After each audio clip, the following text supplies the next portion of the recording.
Now, here in the U.S., a lot of us evangelicals, especially us white evangelicals, probably really trust the police, and for us, police feel like protection. But I imagine that might not be the case for a lot of the immigrants that you work with. Can you tell us a little bit more about what it's like for immigrants to confront police? Yes, as a pastor, I have a lot of comments and talking with my congregants, relatives of my congregants. They say they don't trust the police, not because the police is bad. The police, I think, is good doing the job, but they don't trust the police because the police they got some job is not really the police has to be doing. Or my experience, or my thought, the way I think is immigration, the homeland security. But now the police is in charge to start questioning. You don't have a driver license or ID on you. Therefore, they know you have you are undocumented in this country, illegal. So they transfer to you to the police station, and then after that they say, I don't have nothing against you, but immigration wants to talk to you. So the police doing that job. Many people they don't trust the police, not because it's bad, because they have something they not should be doing. Is questioning about illegal status. That became an issue because I have to go to the house to talk to the husband abusing the wives. The wives doesn't call the police because they don't want to be questioning because I'm illegal. I don't want the police on my house. They have an issue like the kid. I have one experience really bad. One of the kids fell on the floor. He bumped the head on the floor. Got a very bad cut. They don't want to take to the hospital because they say it's a social worker there going to start questioning what happened, and they say they find out I'm illegal. So I prefer to my kid stay here. Gonna put some on the head. So as a pastor, I take the kid by myself.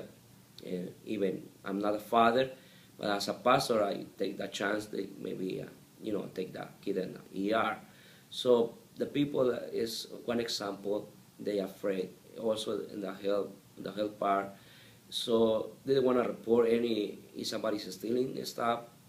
They don't want to report because they don't want to face the police. They don't want to give testimony to the police.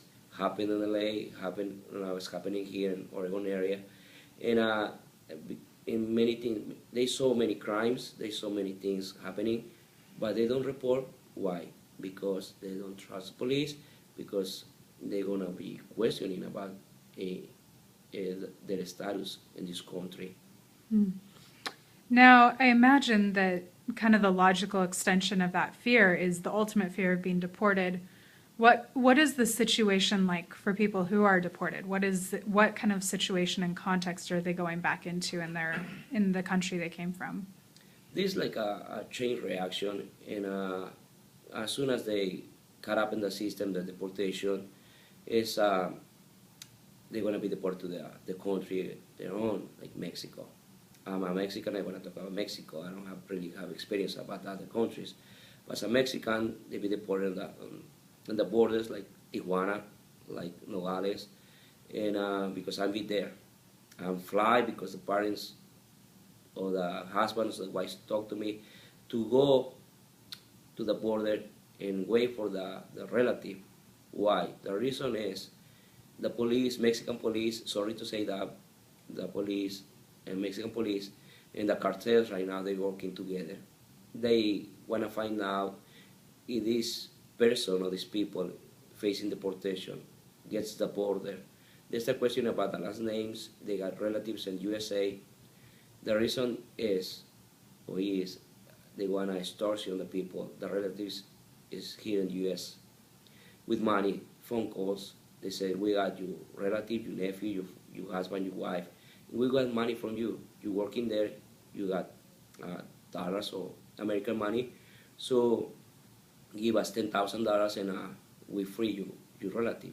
So I'm facing that. So that's why I made so many trips to Mexico, to the borders, just waiting for the people to take to Mexico City, to down there Mexico, because just they live to the borders right now. I think that they thinking to change to make the people to Mexico City, not to the border because it's so dangerous right now because there's extortion going on. So there's another concern. That's why people is hiding right now for the police here, for the immigration here, because not only deportation now, their lives are in danger, in their lives, and then they don't really have the money. There's people making minimum wage. They don't know. They don't care. They want the money. So people here get visas or get for the relatives. They also coming to me and says, can we collect some money for my nephew, my husband, because they asking for this kind of money. So maybe gonna be a little bit longer. I have my brother was kidnapped in Mexico City.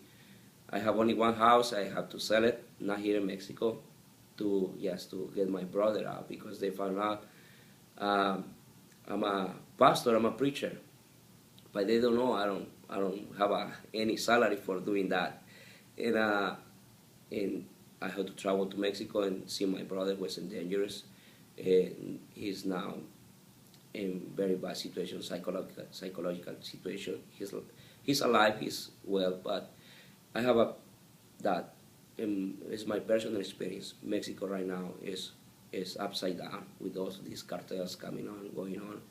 So now people here in USA with no status, they facing more and more concerns. They don't want to leave the country anymore. Anyhow, they want to stay here, not for economical reasons anymore, because their lives now.